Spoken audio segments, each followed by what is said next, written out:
Vous savez, dans l'émission Power Boost, on aime mettre en avant les petites entreprises et surtout quand on les voit ici à l'Agritechnica en Allemagne. Bonjour Ramzi. Bonjour Jean-Paul. Comment vas-tu?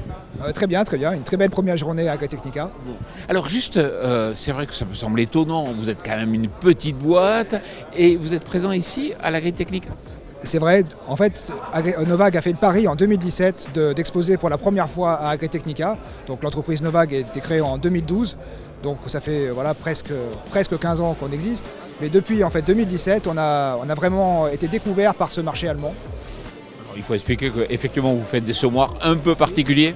C'est ça, donc des semoirs de semi-direct, vraiment qui sont conçus pour l'agriculture de conservation. Et on fait exclusivement des semoirs de semi-direct qui font très peu de perturbation du sol. Et là vous lancez un modèle particulier. C'est ça, donc pour cette Agritechnica, on dévoile le 750, qui est un semoir qui s'intègre dans notre gamme entre le 6 mètres, semoir on va dire parmi le plus produit de Novag aujourd'hui, et le 8 mètres et le 9 mètres.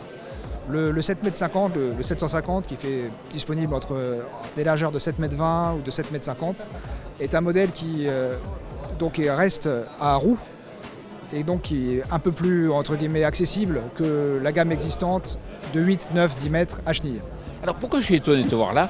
Parce que c'est vrai que, on le dit, les Allemands ils sont super protectionnistes. C'est compliqué même pour tous les grands constructeurs d'arriver à s'implanter sur le marché allemand parce que effectivement ils préfèrent acheter allemand. Alors effectivement, quand on a créé l'entreprise il y a 15 ans, on s'est dit vraiment, on ne pensait pas du tout une seule seconde que l'Allemagne allait devenir notre marché numéro 1. Et voilà, c'était peut-être mal connaître l'Allemagne. Je pense que les Allemands ne sont pas forcément si protectionnistes que ça, mais en général, ils sont assez pointilleux.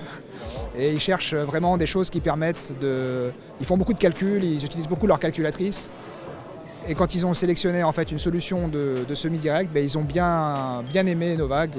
Tous les ans, ils nous demandent beaucoup de démonstrations. On a une équipe en Allemagne qui fait plus de 200 démos par an. Et bravo, parce que je crois savoir qu'aujourd'hui, sur le nombre de semoirs que vous vendez chaque année, vous en vendez plutôt à l'étranger plutôt qu'en France.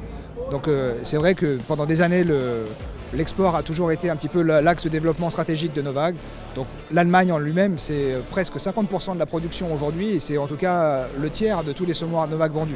Oui, mais alors Ramzi, comment t'expliques que sur le marché français, vous n'êtes pas développé? Quels sont les freins? Je pense qu'il n'y a pas vraiment de frein. C'est juste que quand on s'est retrouvé face à la demande qu'il y avait en Europe de l'Est, en Allemagne, dans l'hémisphère sud, en fait on a tout simplement mis la priorité sur des clients qui achetaient et qui avaient vraiment besoin de cette technologie en premier. Maintenant, sur le marché français, en 2025, c'est vraiment un de nos axes de développement prioritaires. On a fait beaucoup de salons, on a eu pas mal de démonstrations aussi en France, qui est quelque chose qu'on n'avait pas forcément assez fait dans le passé. Félicitations. Merci Jean-Paul. Et puis je rappelle qu'il faut toujours acheter français.